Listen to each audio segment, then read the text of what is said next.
समुद्र मंथन के द्वारा जब समुद्र देवताओं के और असुरों के साथ समुद्र मंथन हुआ तो उसमें एक से एक पदार्थ निकले। जैसे विष निकला तो भगवान शंकर ने विष को पिया तो उससे भगवान शंकर का नाम नीलकंठ वहाँ से पड़ा।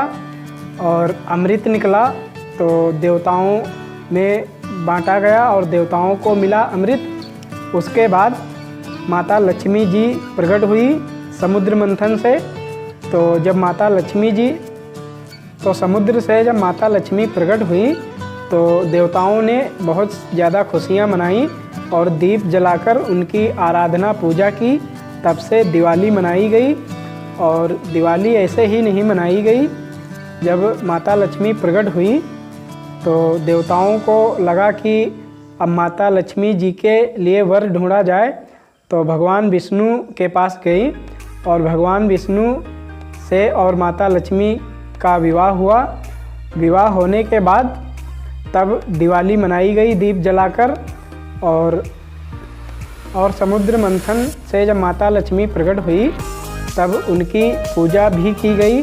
और जब उनकी पूजा की गई तो भगवान गणेश के साथ माता लक्ष्मी जी की पूजा की जाती है। तो भगवान गणेश जी जो थे वो बुद्धि के देवता हैं, तो उनके साथ और माता लक्ष्मी धन की देवी हैं, तो उनके साथ गणेश जी और माता लक्ष्मी जी की पूजा देवताओं ने मिलकर की। और उसके बाद भगवान विष्णु जी के साथ लक्ष्मी जी का विवाह किया। कि भगवान श्री राम जब वनवास से वापस आए थे तब दिवाली मनाई गई थी। तो तब भी दिवाली मनाई गई थी, लेकिन कैसे, अगर जब माता लक्ष्मी प्रकट हुई तब दिवाली मनाई गई।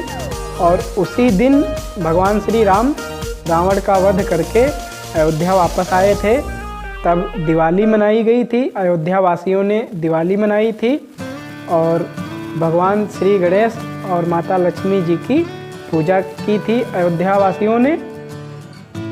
नमस्कार दोस्तों, स्वागत है हमारे एक और न्यू ब्लॉग में।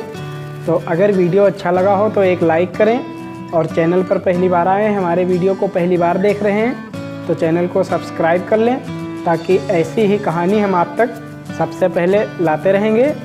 तो ये थी कहानी कि तो दीपावली के दिन माता लक्ष्मी जी की पूजा होती है और गणेश जी की पूजा होती है, क्योंकि समुद्र मंथन के द्वारा माता लक्ष्मी की उत्पत्ति हुई थी।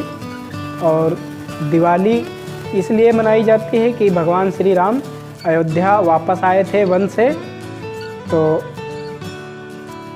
तो समुद्र मंथन की जब तैयारी हुई तो देवताओं में और असुरों में एक संधि हुई थी, क्योंकि उसमें जो भी पदार्थ निकलेंगे तो वो बराबर बांटे जाएंगे। पहला पदार्थ असुरों को मिलेगा, दूसरा देवताओं को। इसलिए क्योंकि देवता ज़्यादा बलशाली थे और देवताओं से ज़्यादा असुर बलशाली थे, तो असुरों की ये शर्त रखी गई थी कि सबसे पहला पदार्थ हमको मिलना चाहिए और उसके बाद जो निकलेगा वो देवताओं को मिलेगा। तो सबसे पहले उसमें निकला था विष, जो भगवान शंकर ने उसको पिया था और वहीं से भगवान शंकर का नाम नीलकंठ पड़ा था। तो विष पीने की असुरों में कोई क्षमता नहीं थी, इसलिए भगवान शंकर ने विष पिया था। और विष पीने के बाद माता लक्ष्मी जी की उत्पत्ति हुई समुद्र मंथन में। तो माता लक्ष्मी जी के लिए कोई असुरों में उत्पत्ति नहीं था, इसलिए भगवान विष्णु के साथ उनका विवाह किया गया। उसके बाद अमृत निकला।